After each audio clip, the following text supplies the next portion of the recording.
Every rivalry starts the same. Two logos on a schedule, a clean sheet of ice, and the illusion that this is just another night in the NHL. But anyone who's ever felt the temperature drop before puck drop knows better. Rivalries aren't born from competition. They're forged from pride, humiliation, and the kind of memory that refuses to die. And here's the wild part. The greatest rivalries in hockey didn't start with Stanley Cups or banners. They started with something small, a broken stick, a cheap hit, a bad trade that split a locker room in two. Because once that first spark hits the ice, it doesn't melt, it spreads. Welcome to Level 1. If you love the fire of real NHL rivalries, the moments that make your blood rush and your heart pound, hit like and subscribe right now. Because this story's just getting started and you don't want to miss what comes next.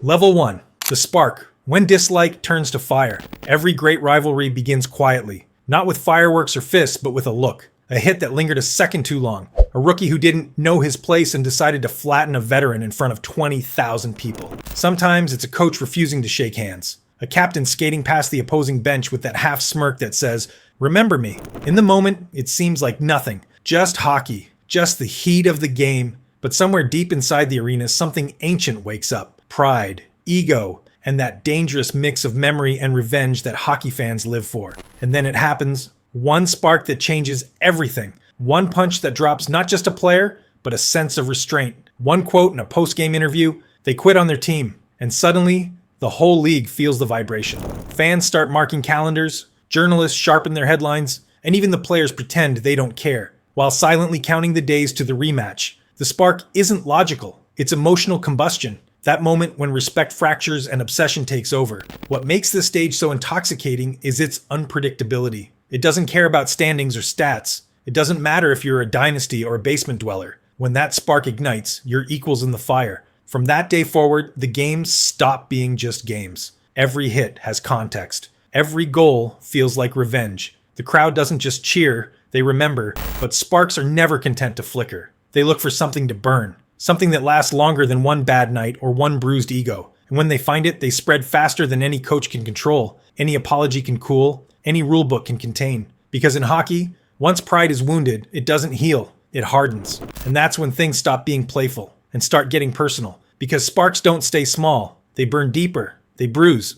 Level 2, the bruise. When memory becomes weapon. The spark was the beginning, a flash of emotion, a single insult that turned two teams into sworn enemies. But the bruise, that's when things start to fester. The next time they meet, the gloves don't even need to drop. The tension is already in the air. Every shift feels heavier, every check lands harder. Somewhere in the locker room, someone's drawn a name on the whiteboard. Not as part of the game plan, but as a reminder. The hit list is unofficial, but everyone knows who's on it. It's no longer about the scoreboard, it's about memory. Players remember the elbow that went uncalled, the slash that cut deep, the smirk after the whistle. The crowd feels it too. They can smell blood in the building. The roar isn't just excitement anymore, it's vengeance amplified. And when the puck drops, it's less about possession and more about payback. That's when you realize they're not chasing the puck anymore. They're hunting each other. Every collision is personal now. There's no such thing as a clean hit when you've been waiting weeks to deliver it. A player doesn't need to say a word. His eyes do all the talking. The body checks aren't just physical, they're messages carved into muscle and memory. And then the media joins in, fanning the flames.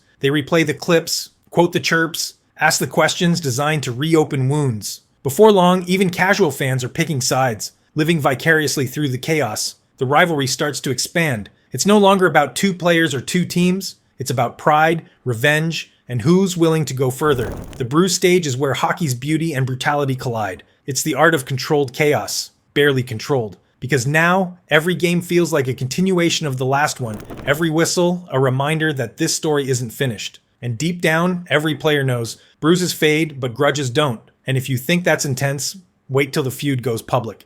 Level 3, the feud, when cities choose sides. By now, it's bigger than hockey. The bruise has spread across borders, through news feeds, into the veins of two entire cities. You can feel it in the air days before puck drop. The tension, the pride, the chants echoing outside the arena long before the Zamboni has even started its first lap. The colors of each team don't just decorate jerseys anymore. They paint identities. Every fan knows what they're walking into. Not a game, but a proving ground. The arenas glow like rival beacons across the map, and when the national anthem ends, it's not silence that follows. It's a wall of noise that feels like war drums. Every hit now carries history. A defenseman throwing a clean check isn't just finishing a play. He's finishing a chapter that began seasons ago. A goalie's save isn't just reflex, it's redemption for last year's heartbreak. The players stop being individuals. They become avatars for their cities, embodying every fan's frustration, every family feud that started in a living room decades ago. It's no longer them versus us. It's us through them.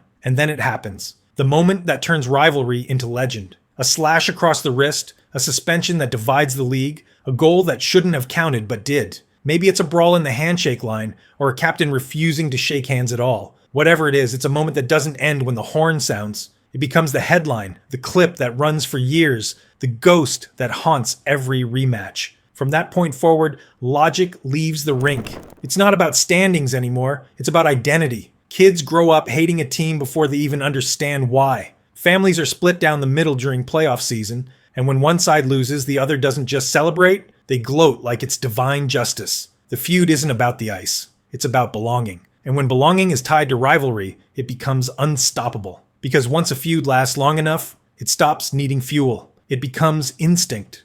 Level 4, the war, when rivalry becomes religion. By the time it reaches this stage, the rivalry is no longer just something the players carry, it's something the entire hockey world breathes. The week before a matchup feels different. The air is tighter, colder. Fans wake up with butterflies and fists clenched. The players can pretend it's just another game, but everyone knows the truth. There's fear, pride, and something else that's harder to name: obligation. When a rivalry turns into a war, you don't just play to win, you play because you must. You play for everyone who wore that jersey before you, and for everyone who still wears it in the stands. This is where the scars start to stack. Postseason series that leave players limping for months. Bench-clearing brawls that get replayed like folklore. Those moments when captains refuse to shake hands because the hatred has sunk too deep to fake civility. Every game in the war stage feels like an extension of the last. A continuous battle fought on different ice, different years, but always the same front lines. And then it happens. The kind of moment that sears itself into memory. A broken jaw,